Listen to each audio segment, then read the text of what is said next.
Hello everyone, मेरा नाम PR Patil है। Welcome back to my channel. आज एक नई केस के साथ। सिरफिरा फैन, कातिल सुपरस्टार और एक तस्वीर का रहस्य। रेणुका स्वामी के कत्ल की असली वजह का खुलासा हुआ है कि फैन रेणुका स्वामी ने दर्शन की पार्टनर और उसकी दोस्त पवित्रा गौड़ा को वारदात से करीब 2 हफ्ते पहले एक ऐसी तस्वीर भेजी थी जिसे देखने के बाद दोनों ने अपना आपा खो दिया था। इसके बाद ही रेणुका के कत्ल की साजिश रची गई थी। एक फेक इंस्टाग्राम प्रोफाइल और उससे भेजे जाते ताबड़तोड़ आपत्तिजनक मैसेज। बंगलुरु पुलिस ने कन्नड़ फिल्मों के हीरो दर्शन तुगुदीपा को जब एक फैन के कत्ल के आरोप में गिरफ्तार किया तो कत्ल की कुछ यही वजह बताई, लेकिन अब खुलासा हुआ है कि फैन रेणुका स्वामी ने दर्शन की पार्टनर और उसकी दोस्त पवित्रा गौड़ा को वारदात से करीब 2 हफ्ते पहले एक ऐसी तस्वीर भेजी थी जिसे देखने के बाद दोनों ने अपना आपा खो दिया था। कत्ल की ये वजह जितनी अजीब है, फेक प्रोफाइल के पीछे छुपे एक सिरफिरे फैन को लोकेट कर उसकी जान लेने की मिस्ट्री भी उतनी ही डरावनी। कन्नड़ फिल्मों के सुपरस्टार दर्शन तुगुदीपा ने आखिर किन हालात में अपने ही फैन रेणुका स्वामी की जान ले ली? रेणुका स्वामी ने आखिर दर्शन की पार्टनर और उसकी खास दोस्त पवित्रा गौड़ा को ऐसा कौन सा मैसेज भेज दिया था जिसके बाद इस अभिनेता जोड़ी के लिए खुद पर काबू रखना मुश्किल हो गया? तो इस मामले की तफ्तीश कर रही बंगलुरु पुलिस ने अब उस बात का खुलासा कर दिया है। पुलिस सूत्रों की माने तो रेणुका ने पवित्रा गौड़ा को अपनी कुछ बेहद आपत्तिजनक प्राइवेट तस्वीरें भेजी थीं और अपनी तुलना दर्शन से करते हुए खुद को उससे ऊपर बताया था।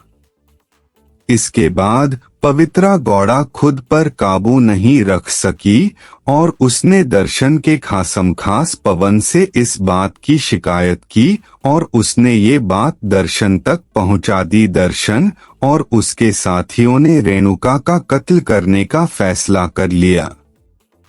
अब सामने आई रेणुका की पोस्टमार्टम रिपोर्ट से भी उसके साथ किए गए टॉर्चर की बात सामने आई है। डॉक्टरों को उसके शरीर के अलग अलग हिस्सों में कम से कम 5 चोटों के निशान मिले हैं। ये चोटें उसके सिर, एब्डोमेन यानी पेट के निचले हिस्से, सीने और शरीर के दूसरे हिस्सों में हैं। पुलिस को पता चला है कि दर्शन ने न सिर्फ उसके साथ बुरी तरह मारपीट की, उसे बेल्ट से पीटा, बल्कि उसके प्राइवेट पार्ट में भी लात मारी।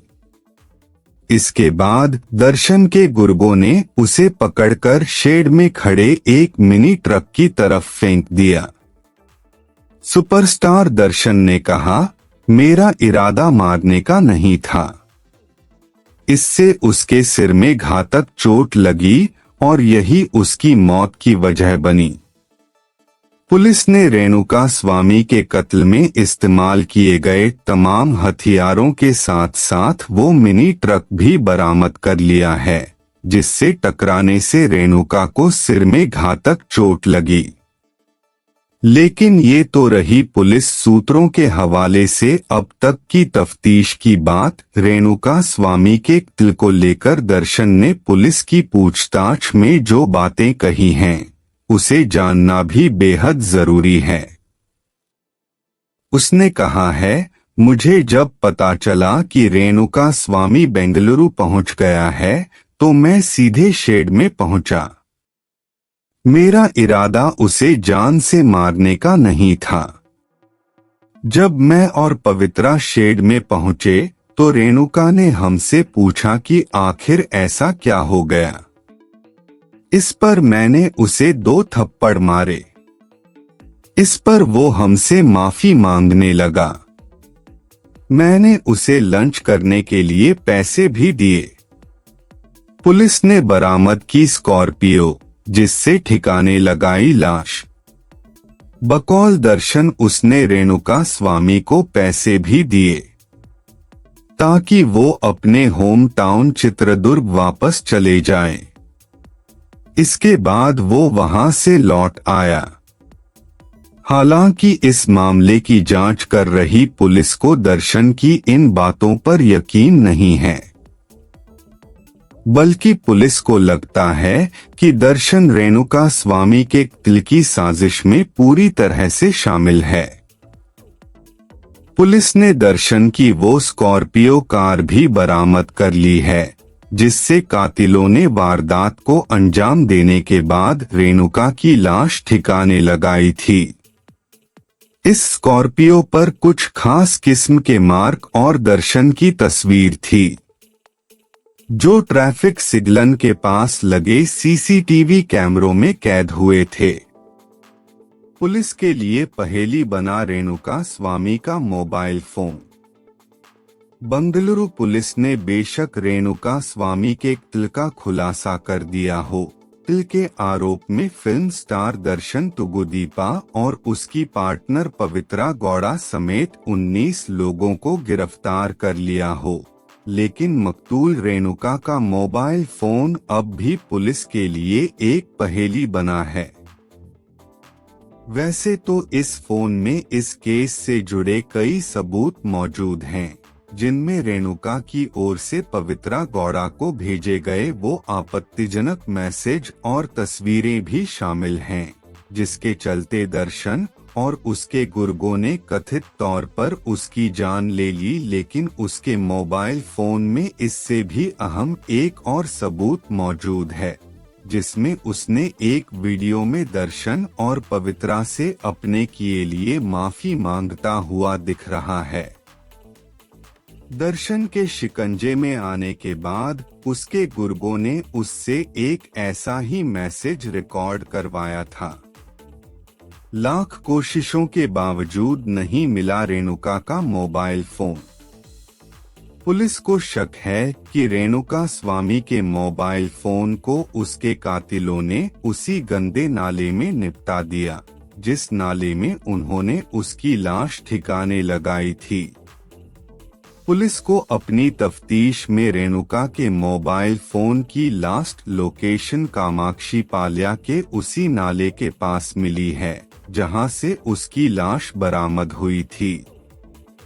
इसी जानकारी के आधार पर नगर निगम कर्मियों की मदद से उस नाले के इर्द गिर्द मोबाइल फोन की तलाश में लंबा अभियान चलाया, लेकिन लाख कोशिश करने के बावजूद अब तक पुलिस के हाथ खाली हैं। हालांकि पुलिस ने इस नाले के अलावा कई जगहों पर उसके फोन की तलाश की, लेकिन कहीं बरामद नहीं हुआ। बंगलुरु शहर के बीचों बीच शेड को कत्ल के लिए क्यों चुना? पुलिस को हालांकि रेणुका स्वामी का फोन तो नहीं मिला है, लेकिन दर्शन और उसके गुर्गों के कुल 10 मोबाइल फोन पुलिस ने बरामद कर लिए हैं। इनकी फॉरेंसिक जांच की जा रही है। लेकिन ये भी एक सच्चाई है कि आरोपी इन मोबाइल फोन के पासवर्ड बताने में आनाकानी कर रहे हैं। इस बीच एक सवाल इस कत्ल के मौकाए वारदात को लेकर भी है। सवाल ये कि आखिर कातिलों ने बंगलुरु शहर के बीचों बीच पट्टानागरे के उस शेड को ही रेणुका के कत्ल के लिए क्यों चुना, जबकि वो आसानी से उसको शहर से दूर किसी सुनसान जगह पर ले जा सकते थे। ये शेड दर्शन के अंकल जयान्ना का है, जिसे उसका एक भाई विनय चलाता है। इसमें किस्तें ना भर पाने की सूरत में बैंकों की ओर से जब्त की जाने वाली गाड़ियां रखी जाती हैं। इस इलाके में भीड़ कम रहती है। शेड के पास ही एक नाला भी है। बहुत मुमकिन है कि शेड के इस लोकेशन को देखते हुए ही कातिलों ने रेणुका वो मारने के लिए उसे वहां लाने का फैसला किया। यहाँ पर केस समाप्त होता है। मिलते हैं नेक्स्ट केस के साथ।